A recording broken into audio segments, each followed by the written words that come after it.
దీప office కి బయలుదేరుతూ సుమిత్ర దగ్గర ఆశీర్వాదం తీసుకుంటుంది. ఇష్టకామ్యార్థ సిద్ధిరస్తు అని ఆశీర్వదించుతూ ఉంటే, బాగానే కాకపడుతున్నావు, నీ కూతుర్ని ఓడిపోయేలా చేయమని మా అమ్మ దగ్గర ఆశీర్వాదం తీసుకుంటున్నావా అని జ్యోత్స్న అంటూ ఉంటే, అది ఎవరిని ఓడించడానికో ఏదో గెలుపొందడానికో కాదు, ఆత్మస్థైర్యం కోసం అని దీప చెప్తుంది. ఆ తర్వాత జ్యోత్స్న కూడా సుమిత్ర దగ్గర ఆశీర్వాదం తీసుకుంటుంది. ఇంకా నువ్వు కోరుకున్నది నీకు దక్కాలి అని సుమిత్ర ఆశీర్వదిస్తుంది.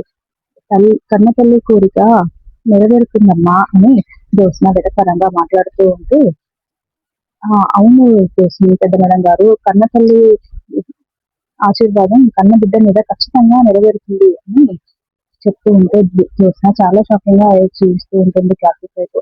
అలా అందరూ ఆఫీస్ కి వెళ్ళిపోతారు. ఇంకా జ్యోత్స్న ఒక సీట్ లో కూర్చుంటుంది. జ్యోత్స్నకి ఆపోజిట్ లో దీపాకి సెట్ చేసి ఉంటారు సీట్. అక్కడ ఇది మీ సీట్, ఇక్కడ కూర్చోండి అని చెప్పడంతో దీప అక్కడ కూర్చుంటుంది. కార్తీక్ ఏమో ఇద్దరి మధ్యలో ఒక చైర్ వేసుకుని అక్కడ కూర్చొని దీప వైపు చూస్తూ ఉంటారు. ఇంకా అలా దీప టేబుల్ మీద దీప అన్న పేరున్న బోర్డ్ ని చూసి అది తీసి నేమ్ ప్లేట్ ని తన షర్ట్ లో చూస్తూ ఉంటాడు. బాబా షర్ట్ కి మరకలు అంటుతాయి అని దీప అంటూ ఉంటే, నువ్వు పిండుతావా అని, నువ్వేం పిండలేదు కదా అని జ్యోత్స్న అంటూ ఉంటుంది. నువ్వు పిండుతావా అని దీప కౌంటర్ వేయడంతో, మా ఇంట్లో వాషింగ్ మిషన్ ఉంది అని జ్యోత్స్న ఉంటుంది.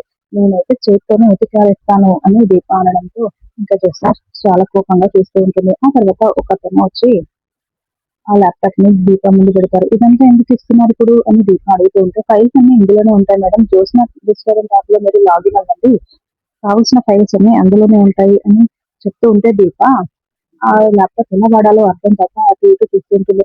దీప అది అని కార్తిక్ చెప్పబోతూ ఉంటే, మీరు ఒక్క సలహా ఇచ్చినా కూడా నేను చైర్మన్ తో కంప్లైంట్ చేస్తాను బావా అని జ్యోత్స్న చెప్తూ ఉంటుంది.